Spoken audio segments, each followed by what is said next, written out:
one of the last videos I've made using just 2 colors was such a joy to paint, and it really showed how simple, fun, and beautiful watercolor can be.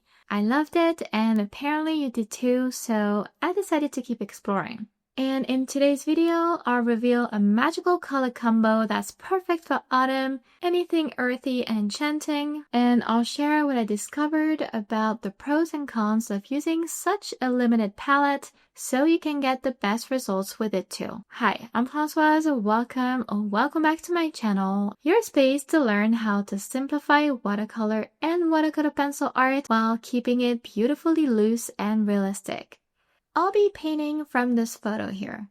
And if you'd like to paint it along with me step by step, the full tutorial is available on my Patreon for a small monthly fee, along with many other paintings. And you'll find the link in the description below. So I was looking for an unusual color combination that would make a painting look earthy and simple at the same time. And I decided to start with a dark green, my beautiful Perylene green. Then I tested it with a few bright colors, quinacridone magenta, quinacridone sienna, and ultramarine blue.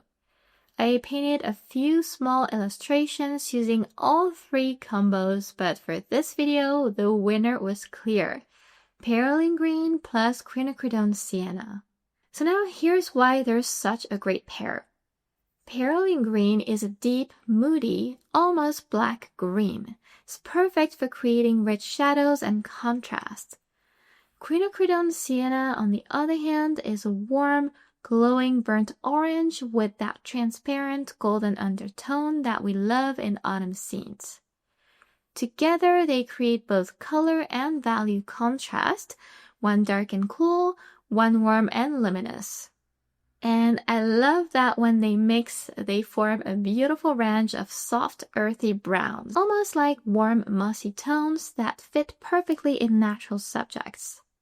What I found out is that using such a limited color palette, just 2 colors, makes painting so much more simple, even though there are some things to pay attention to, some cons that you want to be aware of, and I'll talk about it in a moment. Overall, this is going to be an amazing strategy for beginners and beyond.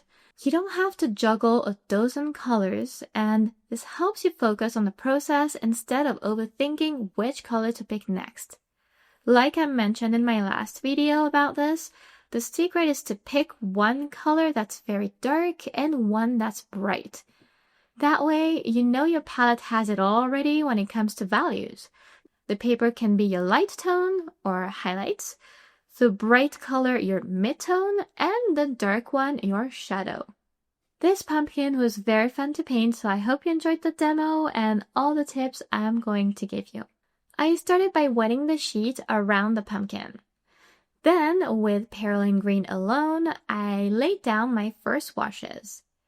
And in my swatches, I noticed that mixing the 2 colors gives a range of beautiful, muted, earthy browns, so I wanted to first establish a clean separation between the 2 colors before letting them meet, just so the contrast between the 2 actually shows. I began tapping the brush lightly on paper to preserve some natural whites, which, remember, is going to be key when you only have 2 colors.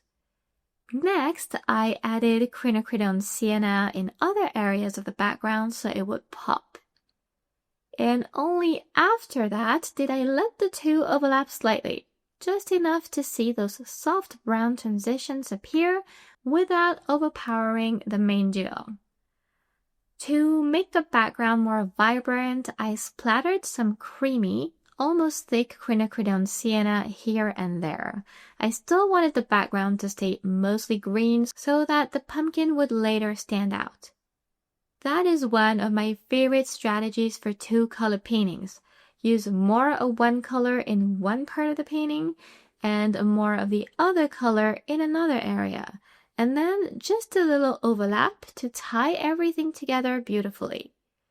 And because of that, my background stayed loose and simple, and not a huge pro of working with fewer colors. Even if you're a little bit tight, you'll see you naturally stop over detailing and your painting breathes. Now, here's where it gets trickier with the pumpkin being so small and needing to pop. Because it is so small, preserving natural whites becomes harder. And that's a little con of this two-color approach, because if you lose your whites, it's going to be harder to bring them back, and you might need to lift or even use gouache to fix it. That's what happened with the mushroom painting next to this one. On a bigger scale, I wouldn't have had to use any gouache. But here with the pumpkin, I was more careful, and to keep those whites, I used two brushes, one to apply paint, and another clean one to soften edges into the blank paper. And I worked section by section, slowly, no rush. When painting this way, water to paint ratios are everything. And that's why I gradually thickened my paint consistency on each section of the pumpkin from light to darker layers to build depth, and I was also very careful not to cover all of the lighter layers. And for the stem, I mixed both colors, and that's so convenient because with just these two paints, you can mix natural looking browns and even muted greens for realistic details. And now look at how magical and earthy those tones feel. Very natural, yet still vibrant. I noticed though that the pumpkin looked like it was floating, and that's expected actually because it needs a strong shadow underneath. So I just used a thicker version of my perylene green paint to add it. When I was painting the shadow, something funny happened because, as I always do, I was trying to follow the reference, kind of, but my brush led me somewhere else. With so little as two colors, I found it really difficult to paint the background accurately, and I had to improvise and get creative. It truly got me out of my comfort zone. The two-color palette also gives it a totally new mood compared to the reference, which makes me want to keep exploring this approach. I think it's really fun. And by the way, if you'd like to see more videos with other combos, let me know in the comments. So on a whim, I ended up creating this shape that almost looks like the background was torn open and the pumpkin is resting inside it. It feels fun and mysterious, and that's what I love about this two-color palette. But remember, this effect worked because I started light, and that's another important tip. When using only two colors, start with diluted washes for your dark color.